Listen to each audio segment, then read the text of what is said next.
Hi and welcome to this week's web design video blog. Busy James is out of meetings all day, so I'm introducing this week's tutorial. Today we're going to share 10 simple tips for designing websites in Photoshop. Now, some of these tips might be obvious to the seasoned web designer. However, despite your experience, we're still hoping you'll learn a tip or two. So, 10 great tips for designing websites in Adobe Photoshop. I personally use Photoshop to design quite a few of my layouts and concepts when creating websites. It's a great platform to start in before you move into the coding aspect. Now, the first tip is to correctly set up your document that you're going to be working with.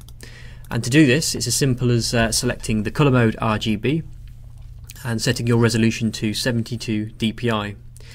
If you're moving into web design from perhaps a print background, you'll probably be more familiar with the resolution of 300 dpi and the color mode of CMYK.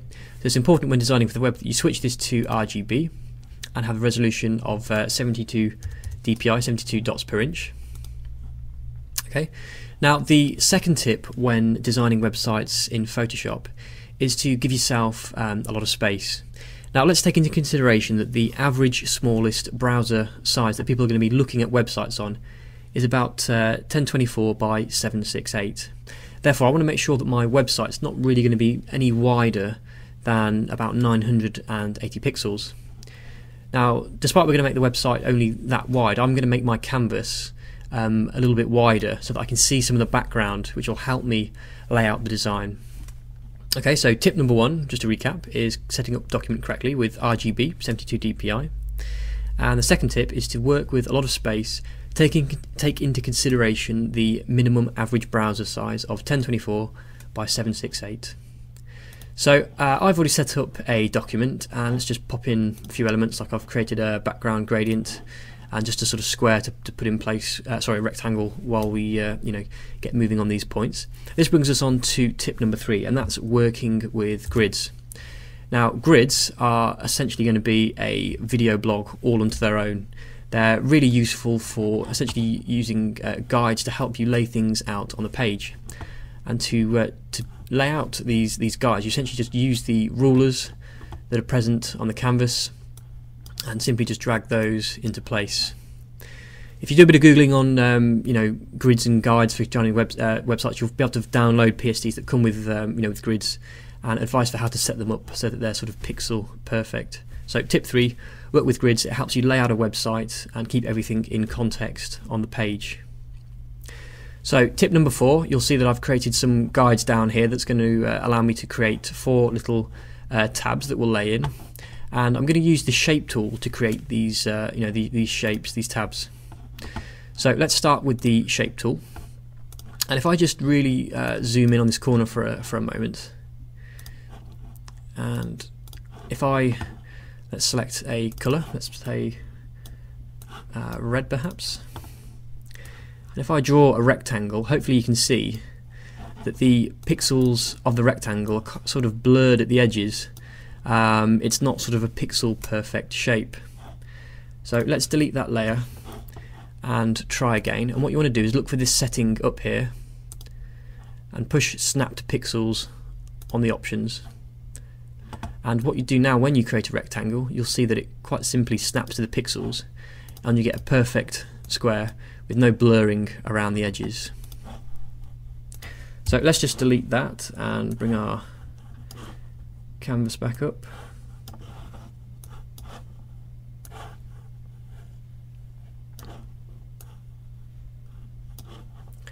Just moving this back into place.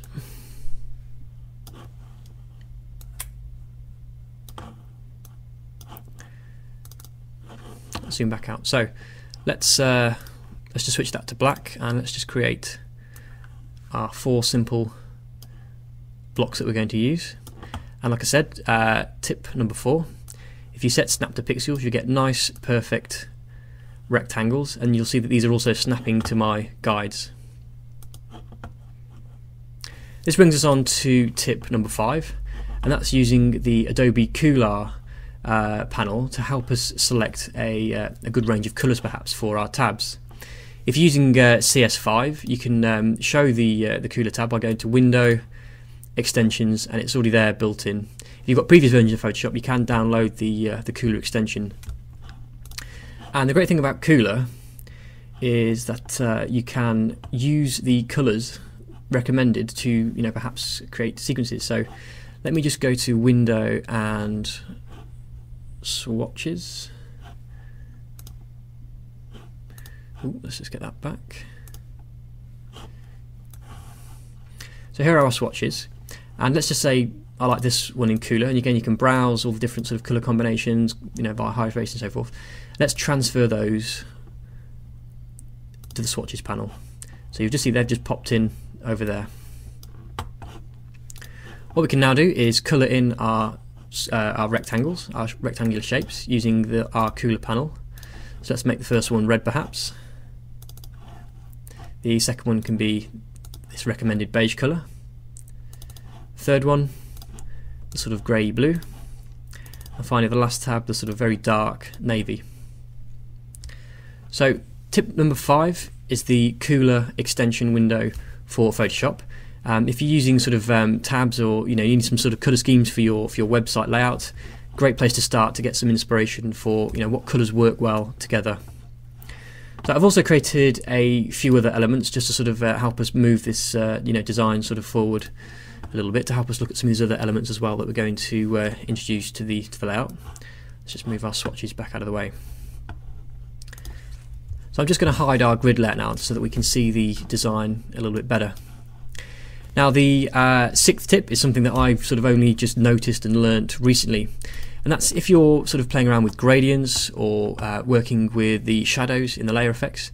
If you hold down Shift when you're sort of creating those gradients, you can actually better select angles like 90 degrees, 180 degrees and so forth.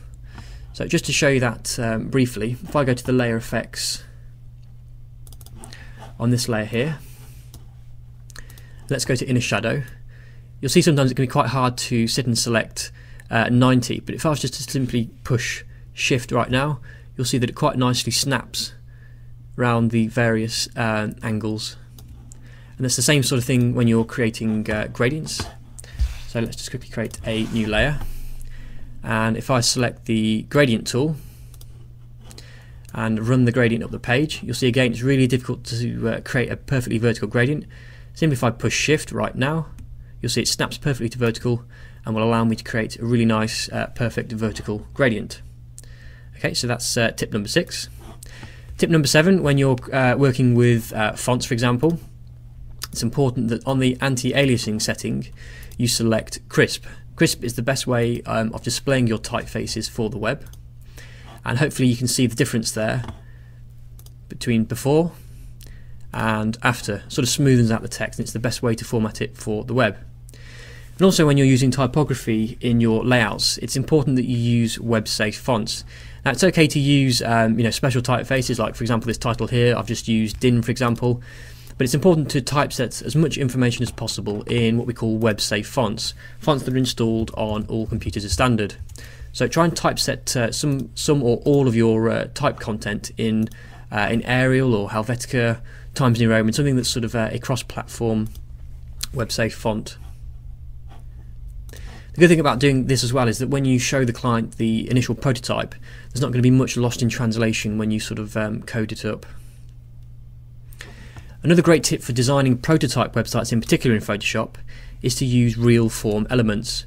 If you do a bit of Googling, you can find people have created Photoshop downloadable documents for free, and they've created little form elements. Like here I've got a little Mac OS X set, and you can quite simply drag these onto your design. And the one PSD that I'm using in my example, I've made the link available on the supporting blog post.